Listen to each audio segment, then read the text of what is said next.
So near fear in Chile Goaso, Ahafo mantam no kropon, na arosam we free hoba no, nyan, papa. Krontihene owo Goaso, nana yenhyira kwadwo kuma. Eyirai, ben the fons yantem nie. Yewo hunu ohenkase ya. Na kyese wawu da wiram. Sedie ne kunu, ene se meka sei, asem sebe.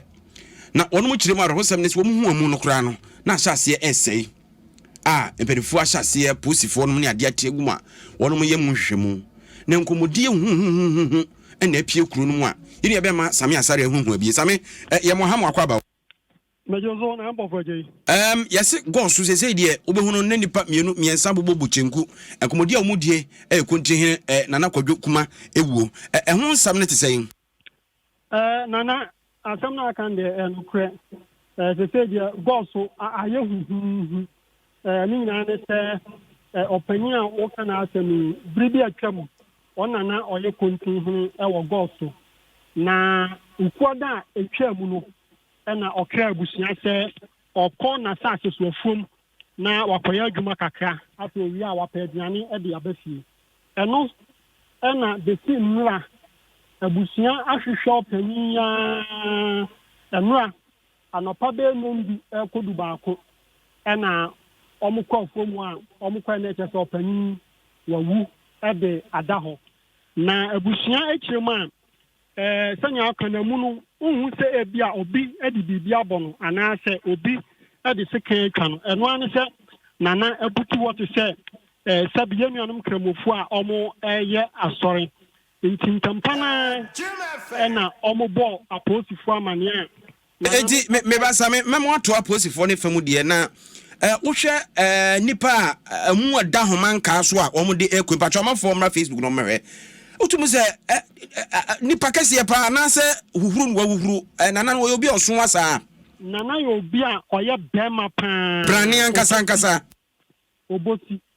pa sanse wo mu yo mapagya wo de kotoka mo nipa mako be nsia se nwotwe kro mu ntimi emfa nko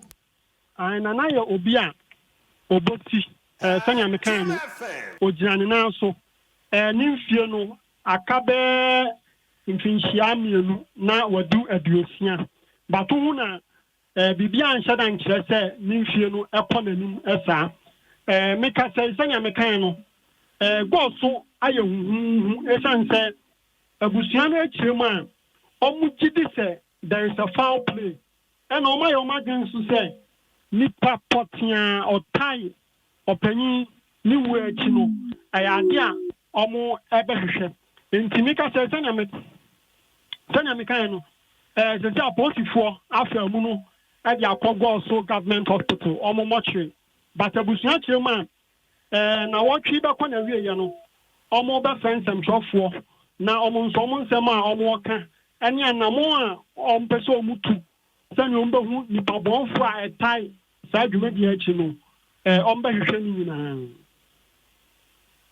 Samie opani oyire na ne yire ne ma nso wai ne yire awo Goaso na de ma enso eye maako enan a ebi wo Goaso ebi nso ewo akwantuom achese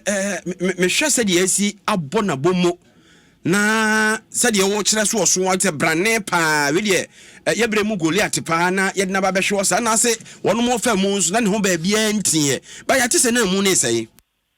amu ne de anya den na ebese but and say na amanfo kyerɛ esansa nana nukwa wa asem ni se ukuada na opanyin no atwa so okwa fom na abusuafo hwɛ n'anim a wa ama no efi ya wada betem mura no de bia omukwa fom ho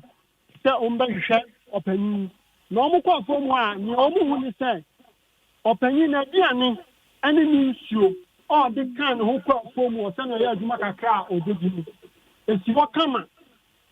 na dipa diana nkasa de omahwehwɛ fi last week abetem mura na omuhu ye nti omuhu ya no na obutu ho me ba efo ni efu mu afu pa na nye ensuo totoyi aya na efo ni ben forest It is a phone one of my carrying and free bay. Say, never fool. wafu na meka say na afu no eben kwabentuo forest into obi ntimi wu say nipa bi di ni ntitante saa na omuche no aye ni saa because amu no ba bia ni won ma a cheze bia obi di sekan awo no a moja na bibi saa ni nipa bia no etisanya etie na Same ma na wase so si aposifo abem a omo si wafiri nhwemu aso omo de nya den a nya de a obebie wanum na waka nti wala kwaso ahuhu a bibia ni yebesa aba ho de nananom ka de timemfo ka ne ho keka ho no yede wase pii yene yebema same asare ne tene nka firi Ahafo Goaso arahosam asi kane krontihene a wayera ne ko hu no no wawu da wiram ho asem ene yede bremu